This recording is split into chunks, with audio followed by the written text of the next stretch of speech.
Le sujet fait débat actuellement dans les couloirs du Palais du Peuple. Quelques élus nationaux, une bonne dizaine, ne se sont pas suffisamment présentés au plénière depuis le début de cette législature et des vrais, selon le règlement d'ordre intérieur de l'Assemblée nationale, être invalidé. Le porteur de cette proposition, c'est l'honorable Paulin Odiane. Nous sommes avec lui en exclusivité ce soir sur Télé50 sur ce plateau. Bonsoir et bienvenue, monsieur le député national. Bonsoir mon frère et bonsoir à tous les auditeurs, les auditeurs effectivement de cette émission. Je tiens à remercier Télé50 pour m'avoir associé à ces débats sur le plateau pour que la population puisse comprendre évidemment ce que nous voulons de notre émotion incidentielle. Voilà. D'abord, d'entrée des jeux, c'est une question qui se pose dans l'opinion également. Vous plaignez de l'absence de vos collègues, mais l'on dit que vous-même, vous aviez été, bien que présent dans les plénières, aussi discret. Est-ce que vous pouvez évoquer vos différentes prises de parole, vos différentes propositions avant celle-ci à la population et aux téléspectateurs? Être distrait ou discret? Discret. En tout cas, moi, j'ai toujours été présent au niveau de l'Assemblée nationale et j'ai toujours été devant.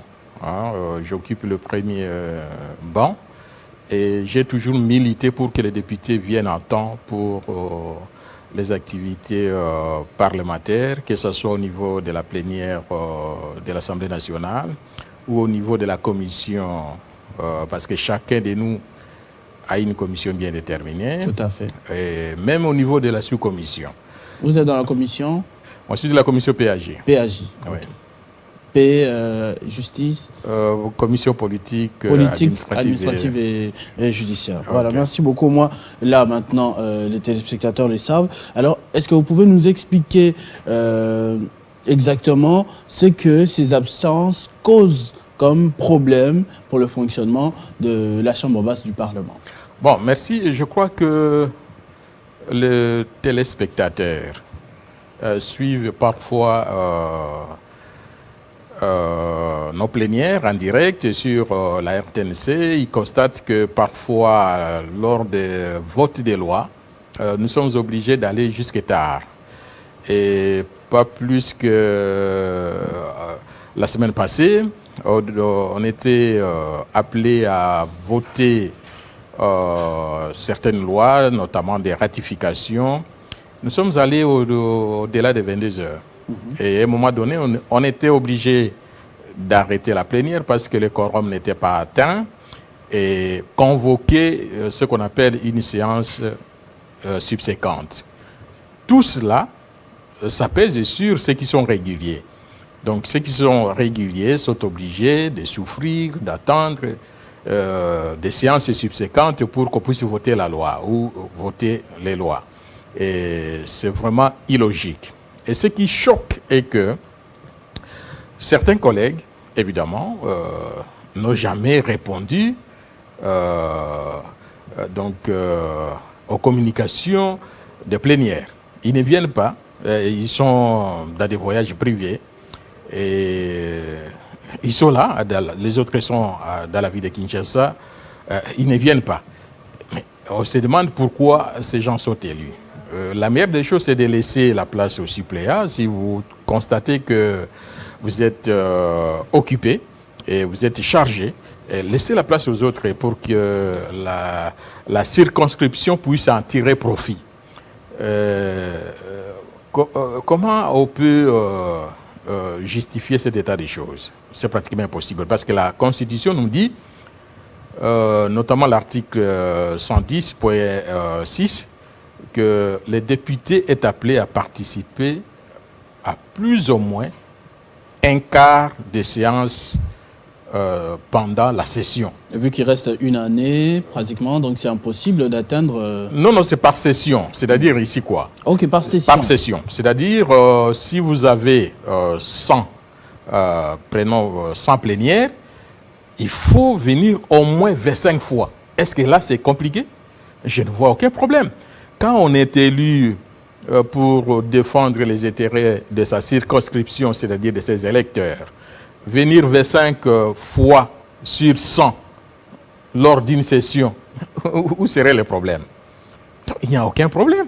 Donc si on n'arrive pas à totaliser 25 fois sur 100, cela signifie on n'est pas élu pour travailler, on est élu pour autre chose. Alors c'est vous qui avez soumis la liste ou bien l'on a recouru aux présences de l'Assemblée nationale? Je tiens d'abord à dire ici qu'il n'y a pas une liste proposée.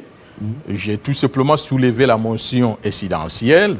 Et tout ce que vous voyez comme liste dans des réseaux sociaux, ce sont des concessions, ce sont des opinions, des gens qui n'ont jamais vu tel ou tel autre. Exactement. Alors ils ont déduit. Ils ont cité même les noms des gens qui viennent à la plénière. Ah d'accord. Donc Honorable Mouchobekwa vient souvent à la plénière parce que moi je contrôle, je surveille un peu la salle, je suis en contact avec tous les collègues députés. Je ne suis pas un député qui reste dans son coin. Moi, quand je viens, je salue presque tous les collègues. Et puis, je vois Honorable Mchobé, elle est toujours là. Et ceux qui ont cité son nom, c'est une grosse erreur parce que peut-être comme vous contrôlez, il y a quel autre nom qui a été cité, mais qui se retrouve souvent présent? Bon, il y a Mouchobé qui vient souvent, il y a Honorable Charles que je vois à la plénière, Charles Nawej, mais je vis, on a cité également son nom. Mais citer le nom des gens, ce n'est pas sérieux parce que la procédure, ce n'est pas celle-là. Normalement, la procédure, s'il y a invalidation, ça doit suivre la procédure de la validation. C'est-à-dire ici, le dossier doit être déposé au niveau de la commission politique, administrative et judiciaire. Et c'est au niveau de la commission qu'on va examiner le cas individuellement. Évidemment, il y a des collègues qui ne viennent pas pour raison de santé. Donc, ces gens-là, lorsqu'ils ont des justifications, lorsqu'ils ont des papiers ou soit d'autorisation de sortie pour des raisons quelconques, ceux-là ne sont pas concernés. Donc, je peux m'absenter pendant un mois. Mais si j'ai les documents qui attestent que je suis empêché, on ne peut pas donc m'invalider. Il faut que les gens sachent cela très bien. Le problème réside tout simplement au niveau des absences, parce que la Constitution parle des absences non justifiées et non autorisées. Non justifiées ici, cela signifie quelqu'un qui s'est absenté sans être malade, ni à mission, ni à mission de service. C'est ça le problème. Alors, il y a aussi, ça c'est la procédure, vous êtes revenu sur la procédure. À partir de ce moment, ce qui va se passer, c'est qu'il y aura la vérification des listes de présence. On va dresser une liste officielle cette fois-là des élus concernés par cette décision, ou ça se retrouve entre vos mains déjà? Non. Il n'y a pas un dossier quelconque qui soit entre mes mains. Mon intervention consiste, à la conclusion, je demandais au service attitré, parce que le service attitré est sous tutelle, et sous la direction plutôt du rapporteur de l'Assemblée nationale. Il appartient au rapporteur de travailler avec son service. Et, évidemment, si le bureau accepte qu'on aille jusqu'au bout avec la logique d'invalidation. Donc, il faudra amener tous les dossiers au niveau de la PAJ. C'est au niveau de la PAJ qu'on va convoquer les concernés et auditionner chacun des députés qui se trouvent dans les cas sous examen. Alors, honorable Paulin Odiane, c'est qu'il y a aussi un fait, c'est que votre motion incidentielle intervient au moment où il y a un élu, notamment le député national Papi Niango, qui a initié une pétition pour faire tomber le président de la Chambre basse, Christophe Mbosso Kodia. Et dans la liste qui a circulé, notamment sur les réseaux sociaux, qui a créé polémique, on a également retrouvé son nom. On a soupçonné que cette démarche voudrait écarter les élus hostiles à la gestion du bureau par le président Mbosso. D'abord, je tiens à préciser que mon frère, la motion n'a rien à voir avec la pétition. Ceux qui ont initié la pétition, évidemment, je ne peux même pas me prononcer sur la pétition parce que je n'ai pas vu la pétition. Vous n'avez pas signé? Je n'ai pas vu d'abord. Okay. On ne peut signer on parle de 130 signatures. Bon, je n'ai rien vu. Parce que vous avez dit que vous parlez avec tout le monde, vous contrôlez souvent. Oui, on parle avec les collègues qui parlent des pétitions. On parle des pétitions. Mais les documents, voir les documents, c'est autre chose. Okay. Et parler, c'est autre chose également. Je sais qu'il y a des collègues qui en parlent. Et je sais aussi qu'il y a des collègues qui disent que non, voilà, lors de la présentation de la proposition de la loi électorale, qu'ils avaient signé une liste de déclarations contre la loi électorale.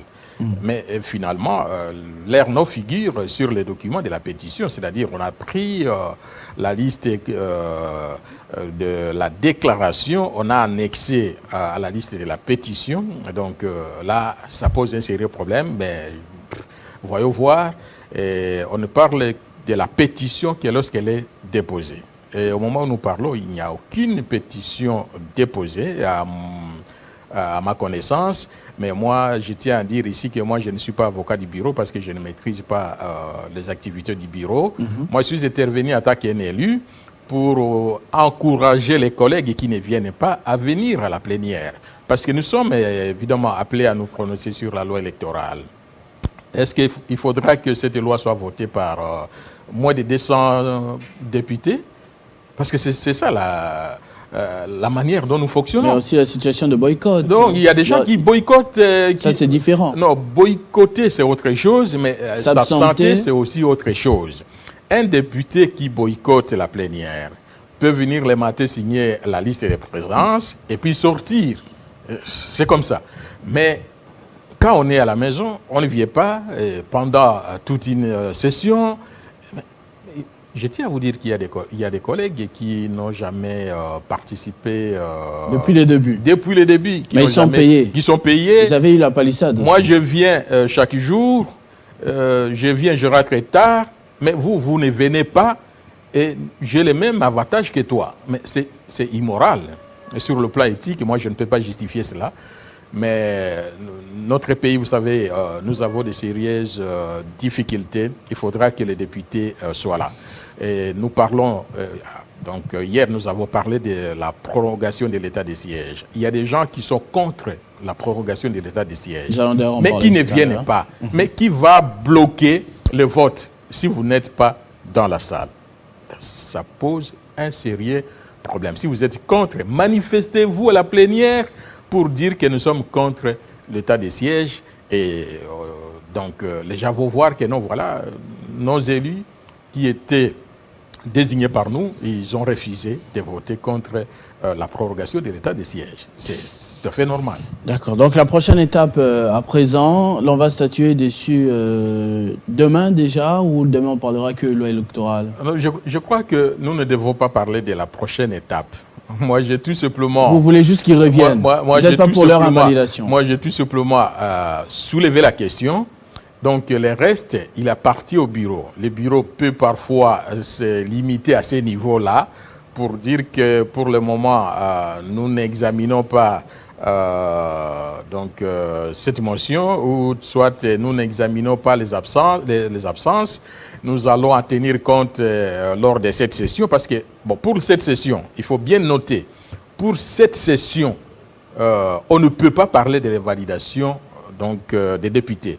Il faut se référer aux sessions passées, parce qu'on n'a pas encore fini la session de mars. Pour qu'on parle de l'invalidation des députés lors de la session de mars, il faut d'abord clôturer la session de mars et comptabiliser les absences pour voir si le député a atteint un quart de présence aux séances consacrées aux différentes plénières. Monsieur le député national Paulin Odiane, merci d'avoir répondu à notre invitation. C'est à moi de vous remercier. J'encourage les collègues à venir participer aux activités de l'Assemblée nationale. Je n'ai pas citer les noms d'un collègue quelconque lors de ma présentation de la motion résidentielle. Le souci majeur ici, c'est de demander à tout le monde d'être à l'hémicycle pour défendre les intérêts de notre population. Mais ceux qui ne veulent pas venir, il appartient au bureau de s'occuper de leur cas. Ce n'est pas à moi de m'occuper des cas de ceux qui ne viennent pas. J'ai soulevé tout simplement la question. Merci. On va prendre notre troisième dossier du soir. On va parler état des sièges, encore avec un élu. Vous le connaissez certainement, il a l'habitude. C'est l'honorable Jackson Aoussé. Avec lui, on va parler de cette démarche visant à mettre fin à cette opération dans les provinces de Nord Kivu et de l'Ituri.